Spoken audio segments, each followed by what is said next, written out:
Natalia Díaz cuenta con 17 años de experiencia en el ámbito de la comunicación corporativa dentro del sector farmacéutico. Desde su incorporación a AstraZeneca en el 2005, Natalia ha desempeñado distintos puestos de responsabilidad dentro del Departamento de Comunicación, donde además de diseñar e implementar distintas iniciativas de comunicación interna, ha destacado por coordinar externamente el posicionamiento corporativo de la compañía. Natalia es licenciada en Ciencias de la Comunicación, con la especialidad de Periodismo en la Universidad Europea de Madrid. Además, cuenta con un máster en Periodismo de Calidad otorgado por la Universidad Complutense y el periódico ABC, así como un máster de Comunicación en Salud 2.0 por la Nebrija Business School. Es una clara demostración de que lo público y lo privado pueden combinarse y perfectamente coexistir sin ningún problema y darnos una persona que es capaz de llevar pues todo un departamento de comunicación en una empresa como es AstraZeneca, que no es precisamente pequeña, ¿verdad? Así que bueno, os dejo con Natalia y luego después de la charla, bueno, por supuesto las preguntas y tal, tendremos un descanso de media hora para tomar un café antes de la siguiente sesión. Muy Natalia, bien, muchas gracias. Adelante. Gracias por la presentación. Bueno, ¿me oís bien, verdad? Muchas gracias a todos, muchas gracias, señor embajador. Yo he traído una presentación que tiene más preguntas que respuestas. Y la idea es que mientras voy exponiendo cosas, he ido intentando hacer una recopilación de datos lo más objetivos posible. Sabéis que en el mundo de la comunicación la objetividad absoluta no existe. Me gustaría que después de los diferentes bloques, a ver si sé cómo se pasa, ahora, voy a intentar entrar de una manera más o menos profunda en estos 6 bloques y lo que me gustaría es que después de cada uno pudiéramos charlar, pudiéramos dialogar, pudiéramos intentar responder entre todos a preguntas que a mí me parecen muy complejas, para las que yo no tengo respuesta, pero que probablemente entre todos podamos conseguir tener un poco más de luz, ¿no? Entonces, por empezar, situando un poco el momento en el que comunicativamente estamos ahora, como sociedad, recupero una declaración que hizo la Organización Mundial de la Salud cuando estalló la pandemia, donde ponía de relieve la denominación de infodemia.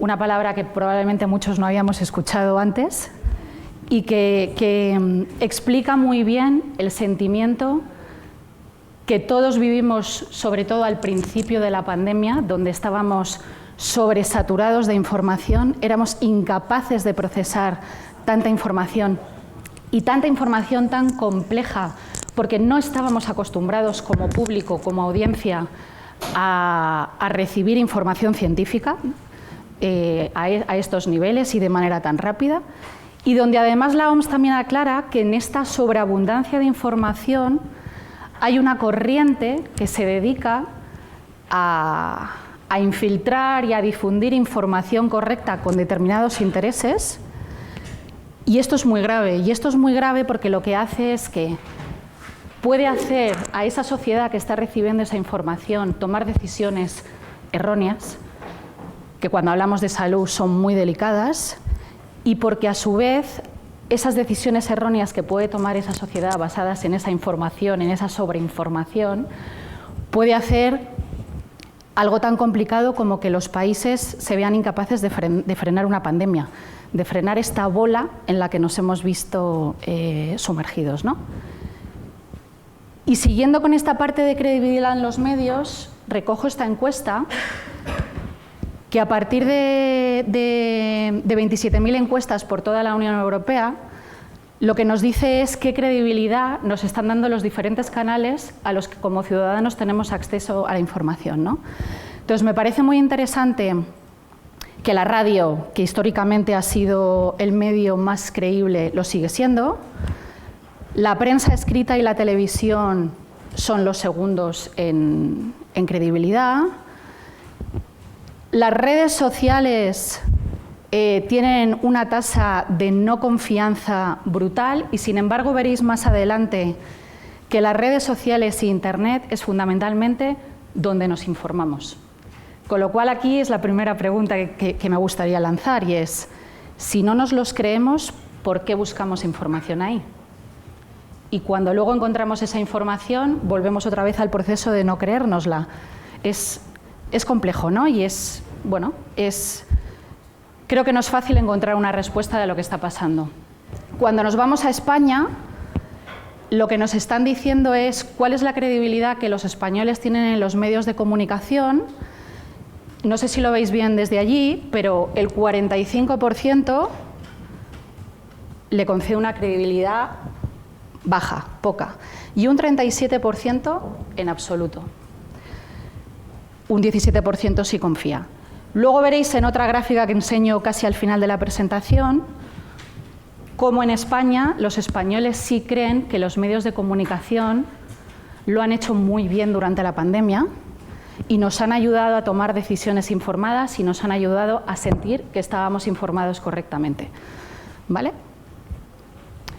¿Y por qué a veces no nos creemos a los medios? ¿Por qué algo que antes, hace 20, 30 años, cuando tú decías, lo he visto en la tele, lo he escuchado en el telediario, lo han dicho en el programa de la radio, eso era, sentabas cátedra, no había discusión posible, lo había dicho un medio, ahora ya nos lo cuestionamos, ya no lo tenemos tan claro.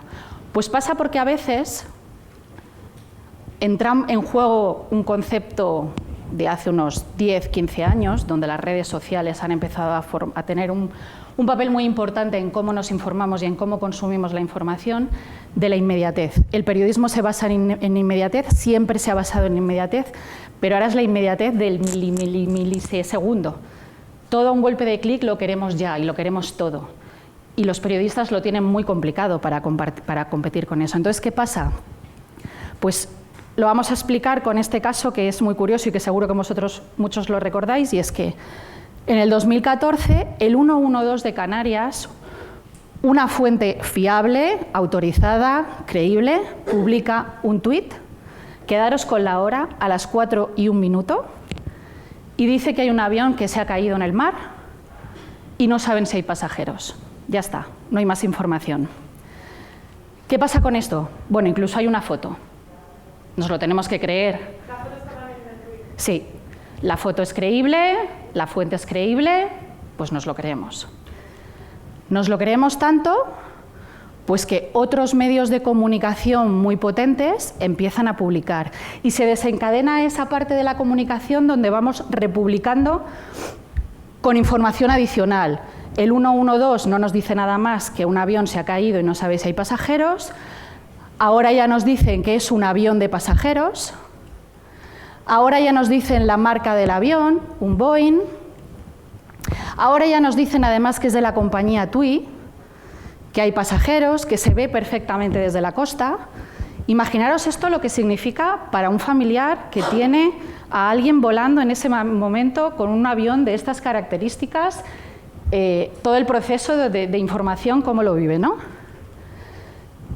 Medios de comunicación, periodistas reconocidos, la bola cada vez crece, la noticia salta a otros países europeos cercanos, como pasa con este tipo de noticias, hasta que AENA, a las 16:20, 19 minutos después, desmiente la noticia.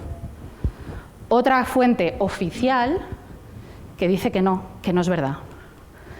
Y la fuente primaria, el 112 de Canarias, tiene que hacer 2 tuits distintos para desmentirse y para decir que efectivamente lo que pasaba era que había un carguero que estaba remolcando y que esa foto, el ángulo de la foto daba a entender otra cosa y que hubo una desinformación en esa fuente primaria y se creó un estado de alarma que no era tal. Luego costó mucho volver a la opinión pública a ese proceso de desinformación y de creerse que al final no había pasado nada, ¿no? Y luego ya sabemos las teorías conspirativas, bla, bla, bla, que hacen que a veces cuando se desmienten informaciones luego no nos lo terminamos de creer. Entonces, esto es uno de los peligros de la inmediatez. El periodista tiene la necesidad y la exigencia de ser inmediato, pero también tenemos que plantearnos hasta qué punto y a qué precio. También hay que ser rigurosos informando, contrastando y pidiéndole a esas fuentes que realmente cuando nos están compartiendo información estén convencidas de lo que nos están contando. Esto es un ejemplo más, podría traer millones, y esto es un ejemplo un poco diferente porque aquí lo que quiero poner de relieve es una web satírica como El Mundo Today, que supongo que todos conocéis, que se dedica a hacer noticias fake, pero que todo el mundo sabe que son fake y que son para pasar el rato y para divertirse, publicó esta noticia y de alguna manera un medio importante decidió que eso era real, era verdad, se viralizó hasta tal punto de tener 1,8 millones de interacciones en Facebook, y yo creo que a día de hoy mucha gente todavía no sabe que esta noticia no es real.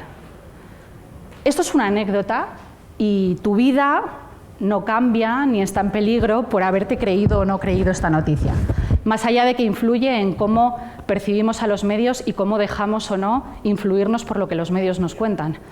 Pero si esta noticia estuviera relacionada con la salud, con decisiones que tú tienes que tomar, con me vacuno o no me vacuno, las mascarillas son malas porque me producen hipoxia cerebral, porque la pandemia ha venido porque los poderes y el estatus global ha decidido, es un problema mundial, porque las decisiones que tomemos en salud nos afectan a todos. De hecho, a veces los bulos están tan bien estructurados, yo no sé si alguno lo habréis recibido por WhatsApp, esto corría por WhatsApp, donde había pues como una tabla oficial con logos oficiales de la Organización Mundial de la Salud, de la Fundación de Bill y Melinda Gates, del Foro Económico Mundial, que se suponía que era un cronograma que se había publicado hacía 10 años, donde ya estas entidades decían cuándo y cómo iban a empezar a surgir las distintas cepas de la pandemia. Cuándo iba a salir Omicron, cuándo iba a ser... Y eso, bueno, tenía los logos y mucha gente, probablemente, en esta vorágine de noticias, en esta vorágine donde a los que llamamos negacionistas han tenido un papel y un foco muy importante, pues se lo ha creído. Y es trabajo también de los medios desmentir y no recibir toda la información y todo el contenido que llega como válido y también a veces cuestionar a las fuentes, ¿no? Aquí, por ejemplo, en España, por poner un poco de contexto, supongo que todos conocéis la web Maldita Es, que se dedica a desmentir bulos, pues solamente en 1 año y medio y solamente con temas relacionados con el coronavirus, ha desmentido más de 1.280 informaciones falsas. Es brutal. Nosotros, como individuos, no somos capaces de hacer ese proceso. ¿Cuántas cosas nos están impactando de esa manera? Y tampoco es fácil para los periodistas, y luego lo hablaremos. Y ahora me gustaría, si podemos si tenéis preguntas, si queréis hacer... Cada uno de los bloques me gustaría que si han surgido preguntas o os han surgido comentarios o hay algo que queráis compartir, que pudiéramos aprovechar un poco para hacer esta parte de diálogo, ¿no? Y de poder entre todos a lo mejor contestar alguna de las preguntas que yo creo que todos podemos tener en la cabeza. No sé si hay alguien que quiera compartir algo. No, simplemente quería decirte, Natalia, estás muy interesante lo que estás contando, que el primer día, el 20, estuvo Maldita, lo que tienen Maldita Ciencia y era Maldita Educa, nos estuvo contando todo lo que... El trabajo impresionante que hacen. Exactamente. No sé si alguien quiere hacer alguna pregunta. Sí.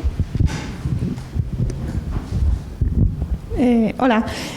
Nada, comentabas el tema de la falta de credibilidad en los medios, pero claro, al final como periodista, yo soy periodista, siempre te dicen que lo que tienes que hacer es volver a la fuente oficial para confirmar. Entonces, ¿qué pasa con la confianza en las fuentes, en los portavoces oficiales, en los gabinetes de prensa de instituciones? O sea, ¿cómo podemos confiar en ellos, por así decirlo?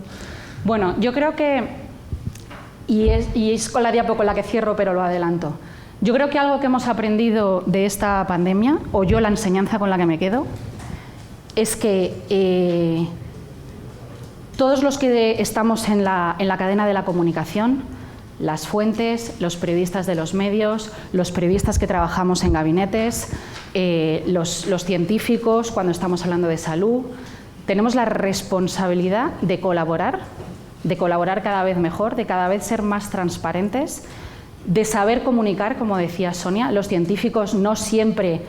Yo en mi día a día, por trabajar en AstraZeneca, tengo mucha relación con médicos, con presidentes de sociedades científicas.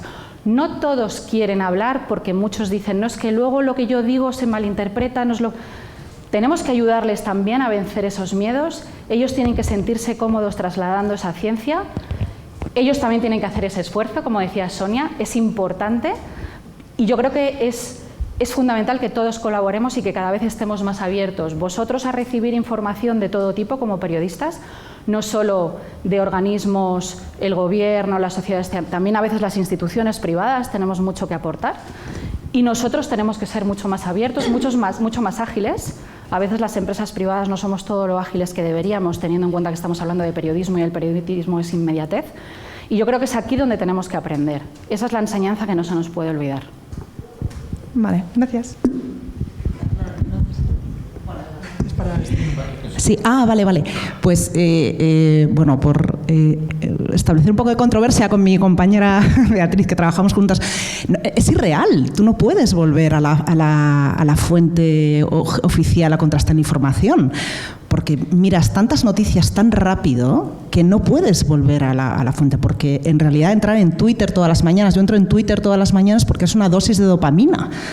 Es información inmediata, es información que a mi cerebro le gusta porque es rápida, porque es fácil, porque la entiendo, porque veo algunos comentarios, cierro y me voy a trabajar. No puedo entrar en el Ministerio de Sanidad a ver si eso es verdad, o en Maldita, o en la web de la OMS, ¿no? Entonces, claro, lo que nos plantea la sociedad es que el reto es triple o 100 veces mayor. El reto es brutal. Porque estamos en un momento donde la información y el acceso a la información es más democrático que nunca. Ahora ya no hace falta tener un determinado estatus para poder comprar el periódico, como pasaba antes. Y era o tener una televisión, y no en todas las casas había televisiones, no en todas las casas había radios, y era la forma de la gente, lo que ya decía, volvemos otra vez, las clases privilegiadas eran las que estaban informadas y tomaban decisiones en base a esa información privilegiada. Ahora eso no existe. Pero ahora lo que tenemos es tal exceso de información y tal exceso de acceso que confiar en que la audiencia es capaz de discernir. Yo no sé a veces si tengo claro si me puedo fiar de este Twitter o no. No sé si la gente que no está acostumbrada a trabajar en el mundo mediático y que a veces tú ya lo ves venir porque ya la experiencia algo hace, es capaz de diferenciar pues que cuando por las mañanas entra y le dedica 20 minutos a Twitter, todo lo de Twitter, ¿qué hace? ¿Se lo cree o lo pone en duda? Esa es la pregunta. Yo no tengo la respuesta, ¿eh? Bueno, pues la respuesta está en estas aulas, ¿no? Está en la generación de espíritu crítico desde que nace. Es que antes no lo teníamos. No. O sea, yo no hubiera cuestionado jamás antes una noticia en El Mundo, El País o la ABC, ¿no? Exacto. Y mucho menos un señor por la tele, ¿no? Matías Prats contándomelo, ¿no? O sea, que no lo habría cuestionado. Y ahora, en realidad, la solución es esa, ¿no? Porque tú no puedes contrarrestar esos 2.000 fake news. No puedes, es imposible. Es una barbaridad. Es una barbaridad. Completamente. ¿Alguien más quiere compartir algo? ¿Seguimos? Venga. Seguimos. Hábitos de consumo, lo que llamamos las fake news, lo que decía, la inmediatez, ¿no? Como la inmediatez está muy bien, estamos cada vez más informados de manera más rápida, pero cómo eso hace pues que a veces sea complicado estar ofreciendo. Es un reto para los periodistas poder ofrecer en un periodo de tiempo tan corto noticias de calidad y noticias contrastadas y noticias con todo el rigor. Es que les estamos pidiendo algo sumamente complicado, ¿no? Y esto lo decíamos antes. El consumo de medios diario, esto es el consumo de medios diario, ¿vale? En 2021 estamos creciendo exponencialmente, es brutal. Y la pregunta aquí es, ¿pero estamos mejor informados? No lo sé. No sé cómo nos sentimos. Internet. ¿Para qué consultamos Internet? Pues estamos consultando Internet. Evidentemente la mensajería instantánea es el top 10, ¿no? Para lo que todos estamos conectados, pero luego para la búsqueda de información y para la lectura de información y actualidad. Es decir, Internet, las redes sociales, es la fuente primaria a donde nosotros vamos como usuarios a enterarnos de lo que está pasando, ¿vale? ¿Y cómo está el consumo en redes sociales? Pues al final yo me quedaría con un dato, y es que el 85% de los usuarios de redes que están en Internet son usuarios de redes sociales, y el 54% de los que están usando las redes sociales las usan para informarse y para entender la actualidad. El ejemplo que tú decías, tú todas las mañanas entras, ves Twitter, te pones al día y así empiezas el día sabiendo lo que ha pasado en el mundo, ¿no? Entonces, las redes sociales están teniendo también un papel muy protagonista. Las redes sociales, otra vez, volvemos a la pregunta. Tienen la parte buena de esa inmediatez de ponerme al día, tienen la parte, no sé si decir no tan buena, de que cualquiera se abre un perfil en la red social, cualquiera puede hablar de cualquier cosa y tú como usuario, a lo mejor para informarte por las mañanas, abres el Twitter de una cuenta que a lo mejor no te está dando la información tan fiable como debería ser, ¿vale? ¿Cómo hemos cambiado?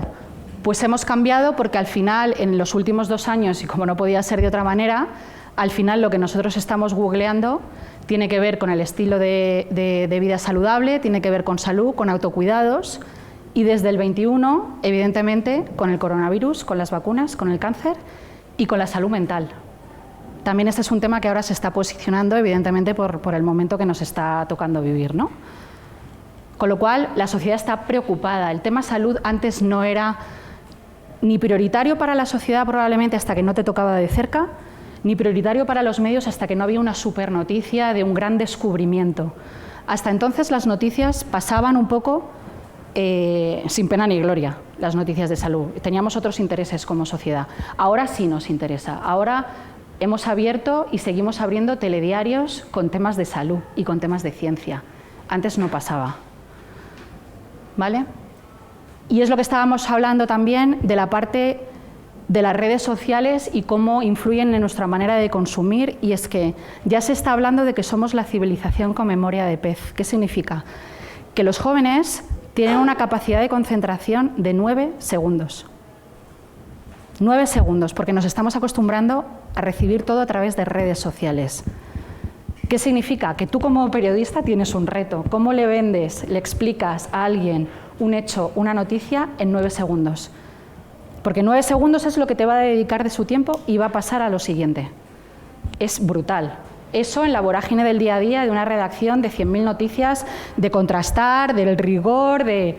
No es fácil, ¿eh? Es muy complicado. ¿Vale? Y aquí lanzo otra parte de que compartamos, ¿no? Algunas de las preguntas que hemos ido viendo. No sé cuántos de aquí trabajáis en redacciones, trabajáis como periodistas, si os sentís abrumados, cómo vivís la parte de las redes sociales y cómo condicionan vuestro día a día, o cómo como usuarios habéis sentido esta llegada de las redes sociales, cómo vosotros también consumís, si os sentís reflejados con esas gráficas que hemos visto, si es cierto que al final las redes sociales, ¿no?, son las que condicionan nuestro día a día cuando estamos hablando de sentirnos informados. Vale, no sé si alguna persona tiene alguna respuesta a estas preguntas o quiere compartir alguna experiencia. No son preguntas fáciles. Bueno, si queréis seguimos y luego debatimos todo junto. La polarización de los modelos. ¿Qué quiero decir con esto? Estamos yendo en España a un proceso donde los medios generalistas, tanto nacionales como regionales, están teniendo plataformas de pago. Al final es la manera que han encontrado los medios también de poder tener unos ingresos. Sabéis que los medios no están teniendo desde hace ya muchos años su mejor momento, el papel está cayendo, la publicidad tampoco es tan boyante como era y al final están buscando nuevas maneras de poder tener otras vías de ingresos. Esto hace que también volvemos a la parte de La gente que no puede o no quiere pagar por estar informada deja de acceder a los medios de comunicación oficiales a los que se les presupone un rigor, unos profesionales especializados detrás informando y haciendo su trabajo, por las redes sociales gratuitas, inmediatas y que me dan lo que necesito y que en 9 segundos me enganchan, ¿no? ¿Qué hace esto? Pues que es verdad que al final los medios han tenido una oportunidad de vender esa profesionalización, de vender al periodista especializado, que es algo que ha pasado también durante la pandemia y los que trabajáis en redacciones habréis visto. El volumen de noticias era tal, el desbordamiento informativo era tal, que periodistas que nunca antes se habían dedicado a escribir de salud y que no sabían lo que era una vacuna y no sabían ni lo que era un gelocatil porque no era su trabajo, han tenido que ponerse al día en tiempo récord mientras trabajaban sin que nadie les formara, han tenido que escribir sin tener fuentes porque no era las fuentes normales de tirar de agenda, hablo con Pepito que siempre me lo aclara todo, porque no las tenían y han tenido que salir al ruedo y salir al paso lo mejor que han podido y lo han hecho muy bien, y luego lo veremos, pero esto es un problema porque la especialización en periodismo es clave. Es clave que cuando Sonia tiene una entrevista, el periodista que se sienta delante de ella sepa de qué va la ciencia. Nunca va a saber como Sonia, pero tiene que saber interpretarla, tiene que saber unos mínimos, tiene que saber tener una mentalidad crítica a lo que Sonia le está contando para poder interpretarlo y para poder explicarlo con palabras que el resto que no tenemos ni idea de ciencia lo entendamos. Y eso no se les ha permitido durante prácticamente 2 años a las redacciones, ¿vale? Eso es lo que estaba contando, ¿no? Al final, tener especialistas en cada una de las áreas del periodismo lo que te hace es diferenciarte del resto, diferenciarte de la competencia y garantizar que tú estás dando contenidos de calidad y de rigor. Y si algo bueno relacionado con el periodismo podemos decir que nos ha traído la pandemia es que los medios cada vez más han empezado a apostar por esta parte de especialización. Medios donde la ciencia y la sanidad era algo muy residual y era que lo haga el último que ha llegado porque esto no lo lee nadie, pues ahora no. Ahora tenemos periodistas especializados, periodistas a los que se les exige unos conocimientos, periodistas que tienen sus fuentes y que hacen muy bien su trabajo. Y además a esto, como estamos en un momento donde, como hemos visto, la búsqueda y la información sobre sanidad y sobre salud son brutales, pues también se nos unen muchos científicos, muchos profesionales sanitarios que ayudan y que contribuyen. Aquí hay algunos perfiles, pero durante la pandemia es verdad que hemos tenido grandes perfiles de profesionales sanitarios que han ayudado mucho a poner un poco de luz, ¿no?, en todo ese momento de incertidumbre que estábamos viviendo y que han ayudado mucho a los periodistas, porque han sido muchas fuentes. ¿Y qué ha pasado? Pues ha pasado que la ciencia, que había sido siempre una comunicación muy residual, que no se le habían prestado mucha atención, más que a un nicho muy determinado de gente muy interesada en ese tema, ha empezado a modernizarse y a subirse al carro de las nuevas tendencias, ¿no? Y entonces TikTok, que en teoría es una red social para gente joven y de fiesta y de bailes y de tal, pues tenemos a perfiles que están comunicando ciencia y que lo están haciendo extraordinariamente bien y tienen muchísimos seguidores. Y están ayudando a que desde los jóvenes empiecen a entender la ciencia, ¿no?, y empiecen a construir. Esta foto, por ejemplo, que veis aquí, son unos posits que reparten desde la Universidad de Tarragona en los bares y en los comercios cercanos con tips de ciencia, con información sobre salud, porque quieren llegar también a esa población. Son cosas que antes de la pandemia probablemente ni nos planteábamos, ¿no? Entonces, bueno, estamos evolucionando también en esta parte. No sé si queréis compartir algo, queréis que siga. Mira, aquí hay una pregunta. Bueno, por lo que he visto en estos años, efectivamente, como dices, ha habido un boom de secciones más especializadas en medios, tanto más en salud como en cambio climático. Antes, hace años, veías que a lo mejor se englobaba todo más en la sección de sociedad, que era como el cajón desastre, donde iba pues todo, salud, ciencia más amplia, tal. Entonces, ¿crees que esto, obviamente, por ejemplo, en salud ha sido una consecuencia del COVID y en clima, medio ambiente, pues por todas las consecuencias que estamos viendo ahora mismo del cambio climático, pero ¿crees que esto, por ejemplo, en el caso de salud va a permanecer o una vez nos olvidemos un poco de la pandemia de COVID, se volverán a reducir esas plantillas de periodistas especializados, esa atención que le dedican los medios de comunicación? ¿Cómo ves el futuro? Yo creo que la pandemia nos ha despertado la conciencia de lo frágil que es la salud y de lo necesitados que estamos de ser conscientemente informados de lo que nos pasa y lo que nos rodea. Y al final nos hemos dado cuenta de que todos, en algún momento u otro, vamos a ser pacientes. Y creo que la gente va a seguir queriendo consumir de salud. Creo que la ciencia se ha posicionado como la palanca que está moviendo todo el progreso y cómo nos puede ayudar a salir de una pandemia y a salir de las futuras o posibles pandemias o de los futuros momentos que como humanidad tengamos que tratar. Y yo creo que el concepto de salud global y esa inquietud que tenemos como sociedad ha venido para quedarse.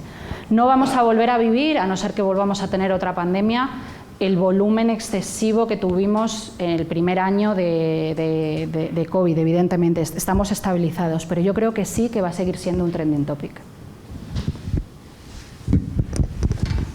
Venga, seguimos. Y hablando de trending topics, ¿cómo lo hacemos? Pues al final los medios tienen ese poder de crear las agendas de la opinión pública. ¿Qué hacen los medios? Los medios son los que deciden qué es noticia y qué no es noticia, en base a un montón de factores que influyen para que eso despierte o no la curiosidad del público, y son los medios los que deciden pues, de qué temas vas a hablar cuando te vas a tomar un café con tus compañeros en el break del trabajo o en la comida familiar. Son ellos los que deciden cuáles son los temas de conversación, ¿no? Es decir, ellos son los que hacen el establecimiento de la agenda, ¿no? Lo que se llama el setting. Porque de todas las noticias que ocurren en el mundo, que son millones y millones y millones, los medios nos ayudan a filtrar y nos ayudan a saber qué es lo importante y lo que yo necesito conocer para poder estar informado. Y me ayudan a poder establecer esas prioridades, ¿no? ¿Qué pasó durante la pandemia? Pues que evidentemente el coronavirus fue el que colapsó todo. ¿No pasaban más cosas en el mundo? Sí, evidentemente seguían pasando cosas en el mundo, incluso relacionadas con la salud. Se seguía muriendo gente de cáncer, seguía habiendo algún descubrimiento científico, seguían pasando un montón de cosas. ¿Eran noticia en ese momento? No, en ese momento lo prioritario y lo que los medios establecieron como prioritario era contarnos minuto a minuto los muertos en España, la colapsación de las UCIs, el uso de la mascarilla, primero que los guantes, luego que ya no era necesario ponerse los guantes. Nos fueron contando todo, ¿vale? Al final, el que la ciencia esté en la agenda de los medios y en nuestra agenda de conversación puede mover cosas, puede hacernos pensar y puede hacernos cambiar la tendencia. Cuando se empezó la campaña de vacunación del COVID y después de toda la pandemia que habíamos vivido y de toda la información que habíamos recibido como ciudadanos, 6 de cada 10 españoles decíamos que sí que nos queríamos vacunar, cuando en el 2020 solo 2 de cada 10 estaban dispuestos a vacunarse, ¿vale? ¿Y qué ha pasado a día de hoy? Pues que en España el 85,5% de la población española está vacunada. Y eso es en parte gracias a los medios, a que han sabido transmitir la importancia y nos han convencido para que lo hagamos, para que nos pusiéramos una vacuna que se había desarrollado en 9 meses, que era nueva, pero que la ciencia nos estaba diciendo que funcionaba y que la otra opción no era una opción, ¿vale? Venga, me voy a saltar y luego hacemos todas las preguntas si queréis. ¿Y cómo han vivido los medios la pandemia? Pues ya lo hemos ido viendo un poco. Al final han tenido un problema de sobreinformación, ellos también están saturados, lo decías tú, 35 notas de prensa al minuto, 17 llamadas, 14 convocatorias de prensa. Es imposible que un periodista pueda filtrar toda esa información y lo pueda hacer de una manera rigurosa y fiable y como se espera. He recogido aquí A Emilio de Benito, los que trabajáis en los medios le conoceréis, es una autoridad en el mundo sanitario. Él ha escrito en El País durante muchos años y ha sido presidente de la Asociación Nacional de Informadores de la Salud, donde estamos integrados todos los periodistas que nos dedicamos al periodismo sanitario. Y él, al final, donde pone el foco es que el trabajo del periodista es muy simple. Nosotros cogemos cosas complejas que nos cuentan pues científicos que hablan en un lenguaje muy raro que nadie entiende, las interpretamos y las ponemos muy sencillas para que todo el mundo las pueda saber. ¿Qué pasa cuando vivimos un momento como el de la pandemia, donde las fuentes tampoco se ponen de acuerdo y tú como periodista colapsas? Porque tú no eres experto, las dos fuentes tienen la misma relevancia, la misma reputación, pero te están contando cosas diferentes. Tú no eres capaz de procesar eso. Ahí el periodista tiene un problema importante, está muy perdido. Y la presión en el periodismo científico y sanitario, la parte buena es que la sanidad, la salud, la ciencia va a seguir formando parte de nuestra agenda. El problema con el que se han encontrado los periodistas es que han tenido acceso probablemente a demasiada información. ¿Qué ha pasado? En el 2019, la revista JAMA, que es una revista de publicaciones científicas, recibió 4.000 artículos. En el 2020, 11.000. Eso no se puede procesar, es increíble, ¿vale? Además, cuando además recibes esa información que no es tu especialidad, que tú no estás acostumbrado, que tienes que empezar de cero, o sea, con todo lo que eso conlleva, ¿no? Además, hemos tenido que empezar a trabajar de una manera distinta. Las ruedas de prensa ya no eran ruedas de prensa, eran ruedas de prensa virtuales. Para los que asistís normalmente a ruedas de prensa y sabéis cuál es la dinámica en las redacciones, el mundo nos ha vuelto al revés. Que un periodista trabajara desde casa era impensable. El periodista está en la calle todo el día, todo el día. Va a la redacción a escribir, pero luego está todo el día de un lado para otro. Y nos hemos tenido que quedar en casa. Si bien es verdad que además los periodistas, y lo hablábamos en el último congreso de la ANIS, han tenido un papel fundamental en la pandemia, los profesionales sanitarios han tenido un reconocimiento extraordinario y se lo merecen, obviamente, pero los periodistas han tenido también un papel brutal durante la pandemia, no pararon ni un segundo, estuvieron en las redacciones trabajando al pie del cañón. Y también es de justicia reconocerles, ¿no? el extraordinario trabajo que hicieron. Lo que decíamos de la lucha de las audiencias y la tiranía del click, ¿no? El clickbait que a veces nos obliga a ser tan ágiles como muchas de las fuentes primarias con las que nosotros trabajábamos y que ahora ya son fuentes sin más, que tienen sus cuentas oficiales y que en vez de mandarme una nota de prensa o de hacerme una llamada para informarme sobre algo que está pasando, cuelgan un tuit y se acabó. Y yo como periodista tengo la misma información que el señor que es panadero y que se dedica a otra cosa. Entonces, ¿cómo yo le doy la vuelta a la noticia? ¿Qué ofrezco de más para que mi trabajo aporte? Y tú quieras venir a mi medio y no te quieras ir directamente a la fuente primaria. Esa es otra complejidad, ¿no?, que se están encontrando. Al final, las fuentes de informaciones que estamos recibiendo en la última semana, pues como veis, la parte online un 83%. Es brutal, es muy complicado competir con eso. Los medios lo tienen difícil. Los medios, y cuando hablo de los medios también hablo a lo mejor de las instituciones privadas o los organismos públicos que también ofrecemos información, que también queremos informar, que queremos ser transparentes y competir con esto es muy difícil.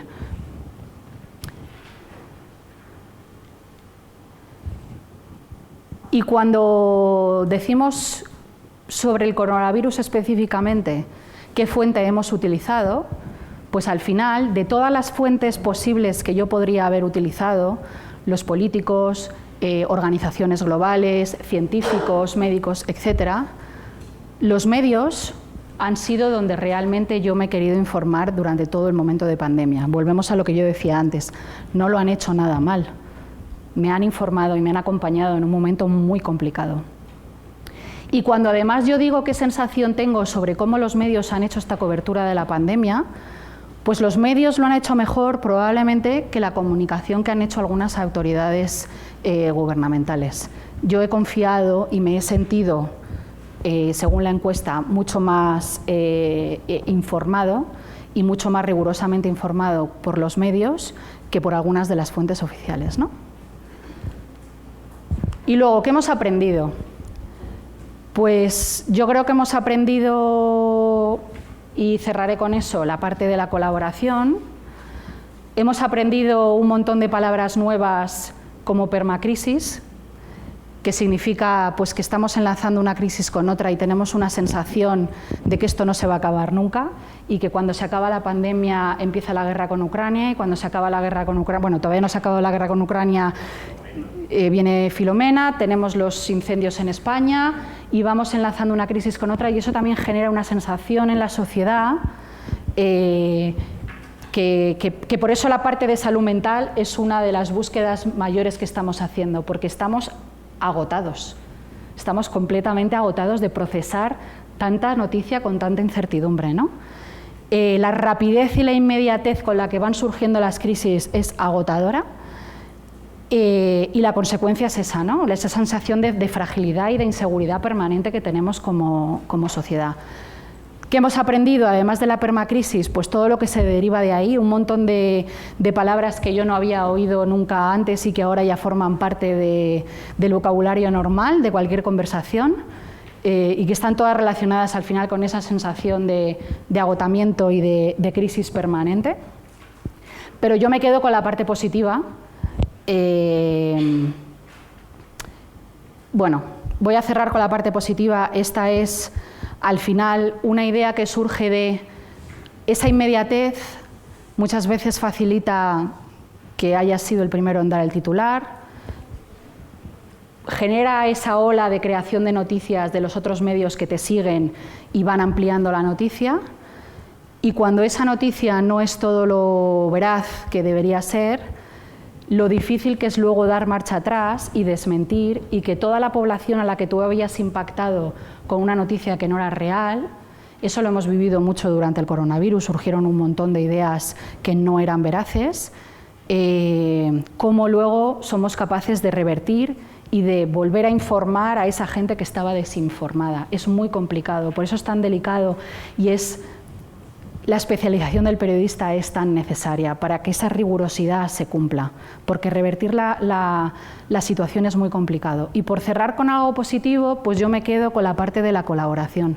Yo creo que si algo hemos aprendido es que de una crisis salimos trabajando todos juntos y de la parte de comunicación, pues creo que desde las instituciones privadas hemos aprendido a que tenemos que trabajar mucho mejor, ser mucho más ágiles, ser más transparentes, trabajar mucho más de la mano de los medios, entender qué quieren y no contar nosotros nuestra historia, que es lo que a veces nos pasa desde los gabinetes de comunicación, que queremos vender nuestro libro. No, yo te tengo que contar lo que tú necesitas. Los medios también tienen que venir más, a lo mejor, a las fuentes privadas a recibir información, porque muchas veces podemos colaborar. Las instituciones y los profesionales de la ciencia y de la salud tienen que estar más abiertos, tienen que estar más preparados y tienen que dedicar tiempo a poder informar. Y yo creo que al final la colaboración, lo traigo a mi terreno, pero la colaboración en el mundo de la ciencia, en el mundo de la salud, en el mundo de la política, yo creo que es la clave y es lo que nos ha enseñado que al final puede conseguir bueno, que volvamos a la normalidad que tanto estamos deseando, ¿no? Y que aprendamos e intentemos ser una sociedad mejor. Y esto era lo que quería compartir con vosotros. Muchas gracias. Y si tenéis cualquier duda, cualquier pregunta. Muchísimas gracias. Sí. Bueno, muchas gracias, Natalia. Me ha parecido muy interesante. Te voy a hacer una pregunta que entiendo que a lo mejor que es incómoda y me puedes contestar hasta donde puedas o llegues. Yo también, a nivel institucional, me interesa mucho cómo vivisteis la crisis de las vacunas. Una crisis, yo creo que y un ataque muy injusto que sufristeis vuestra compañía. Y si la manera de resolverla fue igual, dado que tenemos este día tan británico, en España o en el Reino Unido. Muchas gracias. Nosotros, desde AstraZeneca, nos vimos de repente metidos en una bola que no nos esperábamos, que nos pilló un poco traspié Cuando hablo de la parte de colaboración y de apertura, hablo también que nosotros como compañía no habíamos estado nunca en el foco mediático ni tan potente y hemos tenido que aprender a lo que eso significa y a la nueva manera de trabajar sobre la marcha, pero también es verdad que como compañía tomamos una decisión consciente a nivel global, y es que cuando estábamos en el ojo del huracán y estábamos siendo cuestionados, como compañía decidimos que no íbamos a comunicar nada hasta que la ciencia no nos diera los datos y la información necesaria para poder comunicar de una manera informada. No queríamos crear más expectativas, no queríamos decir parece que, puede que, me parece, estoy pensando. No, queríamos que la ciencia nos diera los datos y la ciencia a veces tarda. La ciencia lo hizo muy rápido, en 9 meses desarrollamos una vacuna, es brutal. Pero luego hay datos que venían después, que tenían que avalar otra serie de cosas que llevaban su tiempo. Y nosotros como compañía tomamos esa decisión y cuando los datos los tuvimos, ya los comunicamos y los trasladamos. Yo me quedaría con el dato relacionado con España, y es que cuando pudimos ya finalmente compartir información sobre la vacuna, y hubo una decisión donde se decidió que los que se habían puesto una primera dosis de la vacuna de Pfizer, la segunda dosis la primera vacuna de AstraZeneca, la segunda dosis tenía que ser de Pfizer, nosotros demostramos con la ciencia que no debía ser así. Y más del 90% de las personas que habían estado vacunadas con AstraZeneca repitieron con AstraZeneca, a pesar de que las recomendaciones eran otras y tenías que firmar un consentimiento informado de que la pauta que era la oficial era la que tenías que firmar como autorizando, ¿no? Entonces, al final yo creo que la ciencia y el rigor, bueno, llevan su tiempo, pero ayudan a poner perspectiva.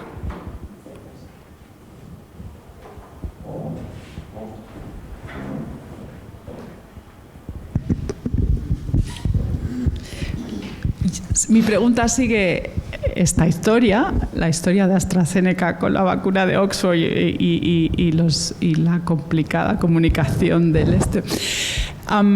Has hablado de cómo comunicamos, pero a mí lo que más me interesa del proceso no solo es que comunicamos la ciencia, sino cómo el proceso de comunicación tiene que ser un diálogo que cambie la ciencia.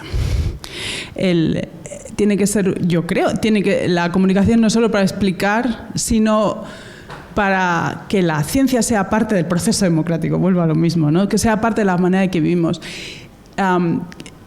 que sea la manera en la que interaccionamos con la sociedad e intentamos buscar, ¿no? Entonces, desde una compañía muy grande como AstraZeneca, ¿cómo se plantea eso? Se da cómo la comunicación y el diálogo con la sociedad cambia o no los procesos de investigación o de creación de nuevos medicamentos, por ejemplo.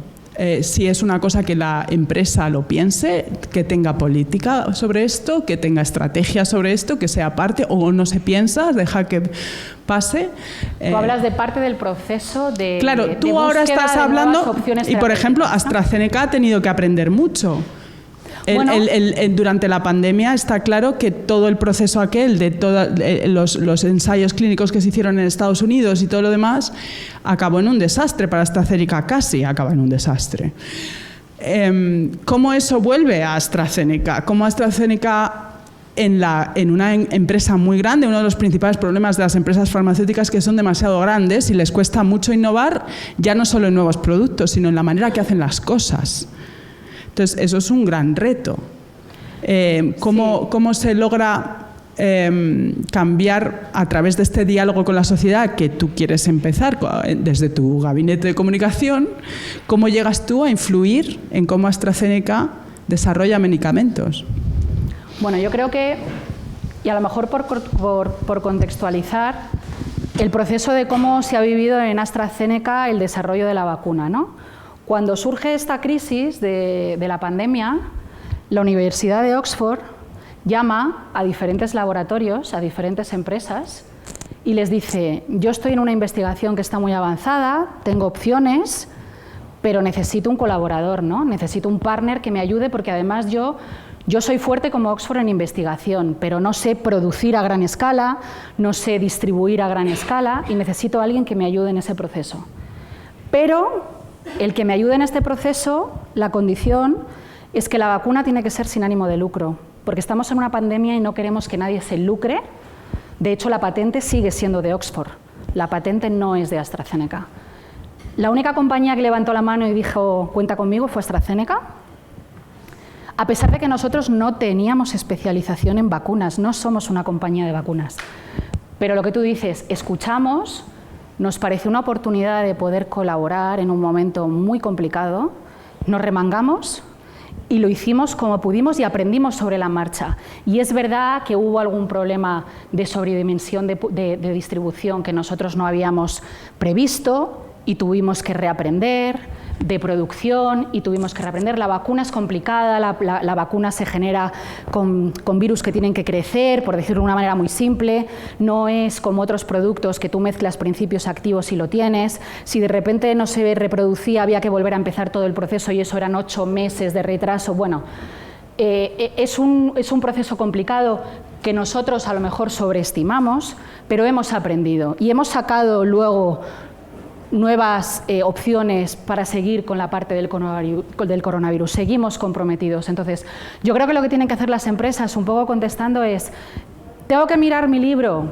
Sí, porque además es donde soy fuerte, es lo que llevo haciendo durante muchos años, donde tengo una experiencia, un conocimiento, pero tengo que escuchar a la sociedad y qué me demanda y levantar la mano si puedo ayudar también.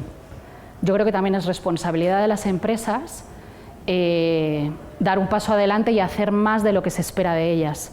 Igual que están dando un paso adelante muchas empresas en responsabilidad social, en medio ambiente, cuando podrían quedarse sentadas viendo pasar ¿no? cómo destruimos todo. Entonces, creo que hay que ser valientes y yo creo que como compañía hemos demostrado que lo somos.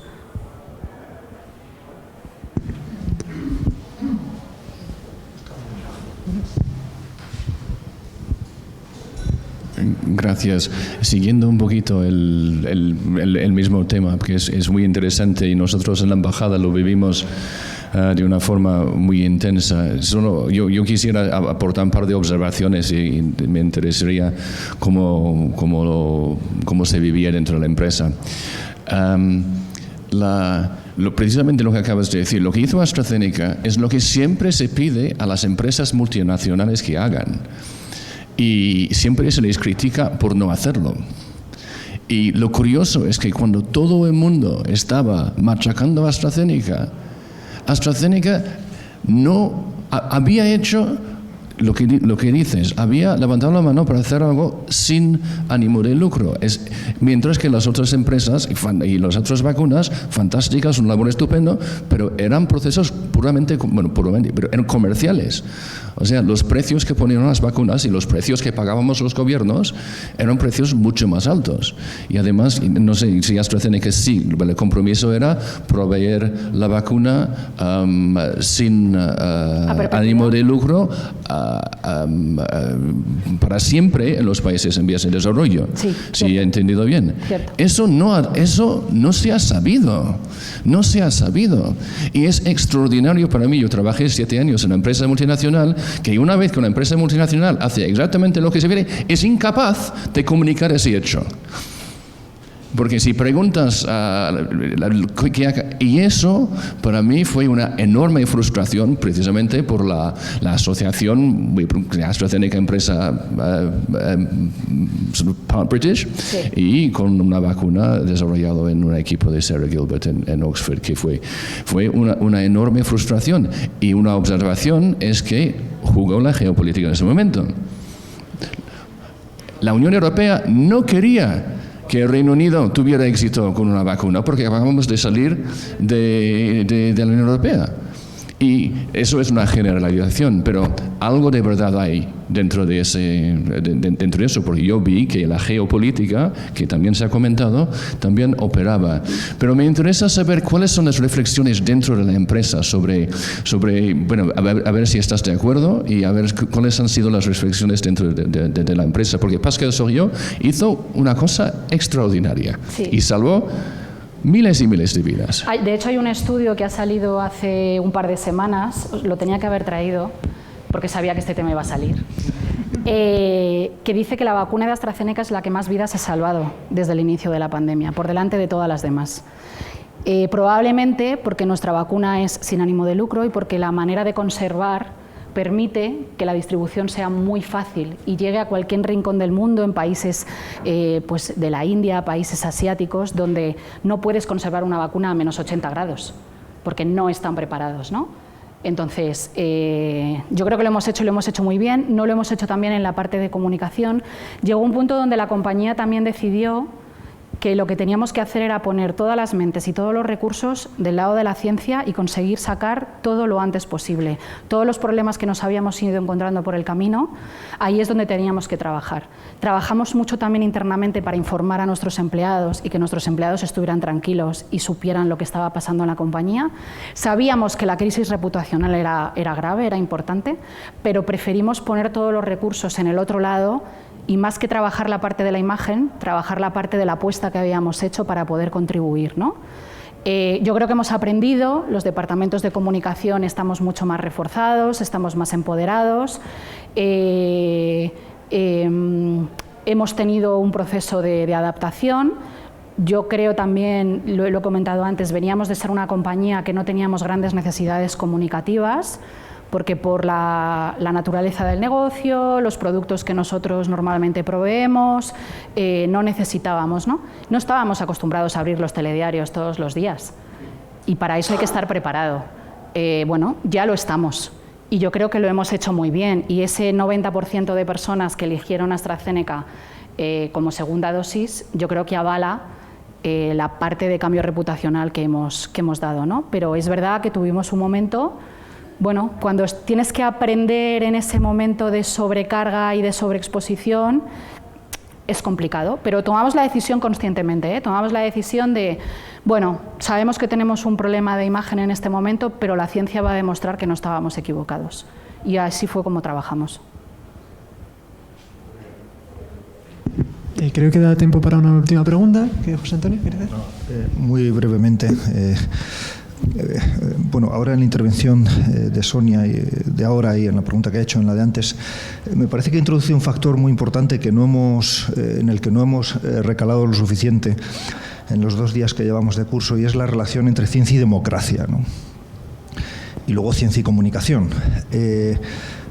Porque habitualmente la idea es, bueno, la ciencia tiene, y es algo que hemos visto desde el inicio del curso, la ciencia tiene un método, uno, no muchos, no, yo tampoco, pero digo, la tesis,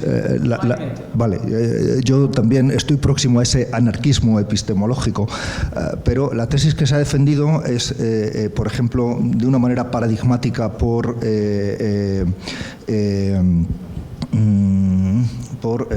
¿cómo se llama? Esto, el primer día, sí, maldita educa, se llama ahora sí, maldita educa, es que antes se llamaba de otra manera. La idea que expresó muy claramente maldita educa, por ejemplo, es: hay un método, hay un objetivo que es la conquista de la verdad. Los científicos saben cuál es el método que nos lleva a la verdad.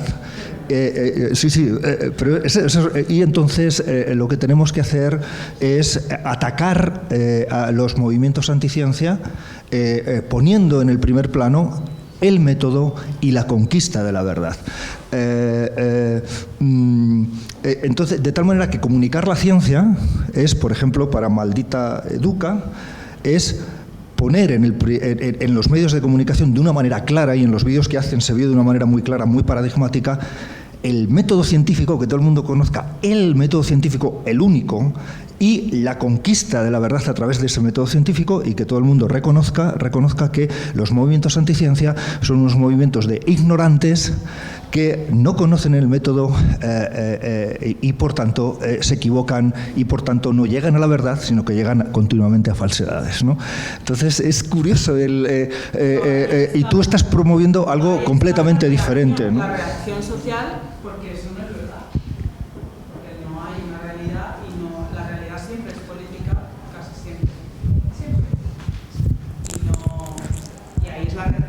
Y a mí, de hecho, yo creo que los movimientos anticiencia tienen un valor social importante. Porque sin movimientos anticiencia no tendríamos la necesidad crítica con la ciencia que tenemos ahora. De hecho, nos hacen un favor a los que creemos en las vacunas, porque empresas como AstraZeneca y otras empresas se ven obligados a intentar convencer a gente que no van a convencer, y de esa manera, como hizo AstraZeneca, tiene que ir y volver a la ciencia y demostrar que funciona. Los movimientos anticiencia, yo que soy física de sistemas complejos, yo creo que la sociedad, como todos los sistemas complejos, tiene mucha diversidad y siempre va a haber opiniones contrarias. Esas opiniones contrarias son necesarias porque son parte del proceso político, del proceso en el que todos estamos hacia adelante porque todos buscamos libertad. La anticiencia es necesaria para que la ciencia funcione y es una cosa difícil de tragar. Pero si no hubiera, tiene que haber siempre va a haber intereses en las empresas, en los científicos, y de hecho nos hacen un gran favor los anticiencia. A sí mismos no se lo hacen cuando no se ponen las vacunas, pero el resto nos lo hacen porque nos obligan a trabajar mejor. Son problemas muy complicados. La ciencia no tiene un método. La ciencia encuentra algunas verdades y sobre todo en sistemas muy complejos como ni siquiera en la gravedad, en la teoría de la relatividad, somos capaces de encontrar. Y cada vez que miramos a la física de partículas encontramos más y más complejidad. Algo nuevo. La emergencia, nunca hay una verdad. Bueno, muchas gracias.